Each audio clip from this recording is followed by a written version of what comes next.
We provide you the platform to turn your dreams into reality. Give wings to your aspirations with KR Mangalam University.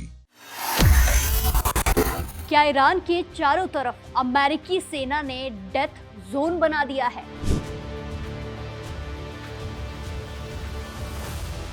क्या America ने Iran की कमर तोड़ने का अंतिम plan, last plan तैयार कर लिया है? क्या समंदर के बीच अमेरिका ने 27 विशाल जहाज मोड़ दिए हैं? ये सवाल इसलिए हैं क्योंकि एक वीडियो सामने आया है जिसने ये सवाल खड़े किए हैं। इस वीडियो में हॉर्मुज में, स्टेट ऑफ हॉर्मुज में अमेरिकी सेना के जवान ने एक जहाज पर मशीन गन तानी है। ऐसे में बड़ा सवाल, क्या समंदर के बीचों बीच तानी गई ये मशीन गन दुनिया भर की अर्थव्यवस्था को तहस नहस कर देगी? नमस्कार, दैनिक जागरण में आपका स्वागत है और मैं आपके साथ प्रिया बिष्ट। ये वीडियो सिर्फ एक चेतावनी नहीं है, धमकी नहीं है, बल्कि समंदर के सीने पर जंग की नई लकीर है। पश्चिम एशिया के हालात अब उस मोड़ पर आ चुके हैं जहां से वापसी का रास्ता नजर नहीं आता, बहुत मुश्किल सा लगता है। अमेरिकी सेंट्रल कमांड ने एक ऐसा फुटेज जारी किया है जो रोंगटे खड़े कर देने वाला है। वीडियो में साफ दिख रहा है कि एक अमेरिकी सैन्य हेलीकॉप्टर से एक जवान भारी मशीन गन लेकर एक विशाल कार्गो जहाज को निशाना बना रहा है, टारगेट कर रहा है। घटना स्टेट ऑफ हॉर्मुज की है जो दुनिया के सबसे संवेदनशील समुद्री रास्तों में से एक है, जैसा आए दिन हम बताते रहे हैं। अमेरिका ने यहाँ अपनी मिलिट्री नाकेबंदी यानी कि घेराबंदी लागू कर दी है। इसका सीधा मतलब ये है कि अब ईरान के किसी भी बंदरगाह पर ना तो कोई जहाज जा सकेगा और ना ही वहां से बाहर आ सकेगा। ये ईरान को आर्थिक और सैन्य रूप से पूरी तरह अलग थलग करने की अमेरिका की कोशिश मानी जा रही है। तनाव और सैन्य चेतावनी। इसी के साथ वीडियो की बात की जाए तो वीडियो में रेडियो पर जो संदेश गूंज रहा है वो किसी भी जहाज के कप्तान के पसीने छुड़ा देने के लिए काफी है। अमेरिकी वॉरशिप 115 से साफ कहा गया कि आप एक मिलिट्री ब्लॉकेड जोन में है। Iranian ports will be enforced and applies to all vessels regardless of flag. Any vessel that further intends to enter or exit an Iranian port will be subject to the right of visit and search in accordance with international law. If you attempt to run the blockade, we will compel compliance with force. Over. ये नियम सब पर लागू होता है, चाहे आपके जहाज पर किसी भी देश का झंडा हो। अमेरिका ने साफ कर दिया है कि ईरान जाने वाले हर जहाज की न सिर्फ तलाशी ली जाएगी, बल्कि अगर किसी ने रुकने से मना किया, इनकार किया या भागने की कोशिश की तो उस पर सीधे हमला किया जाएगा, उसे टारगेट किया जाएगा।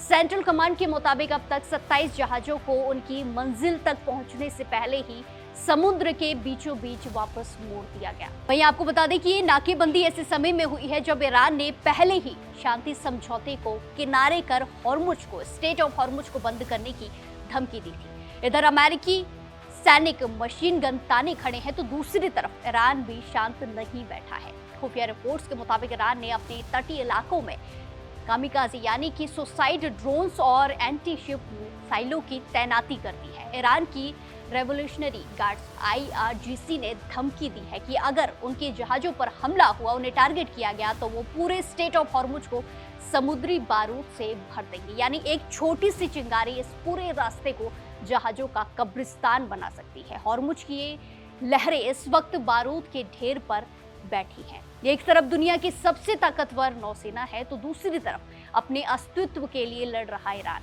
अमेरिका ने 27 जहाजों को मोड़कर अपनी ताकत दिखा दी है, लेकिन क्या ईरान बिना लड़े पीछे हटेगा?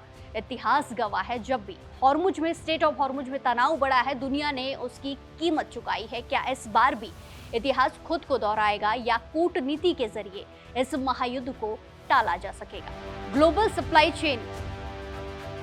इस पूरी घटना का सबसे डराने वाला पहलू है ग्लोबल सप्लाई चेन और इस पर पड़ने वाला असर। हॉर्मुज का ये वही रास्ता है जहां से दुनिया का 1/3 कच्चा तेल गुजरता है। अगर यहाँ गोलियां चलती हैं या ये रास्ता पूरी तरह बंद होता है तो भारत के साथ साथ पूरी दुनिया में पेट्रोल और डीजल के दाम रातों रात बेकाबू हो सकते हैं। एक्सपर्ट्स का कहना है कि अमेरिका की ये मशीन गन डिप्लोमेसी ईरान को उकसाने का काम कर रही है।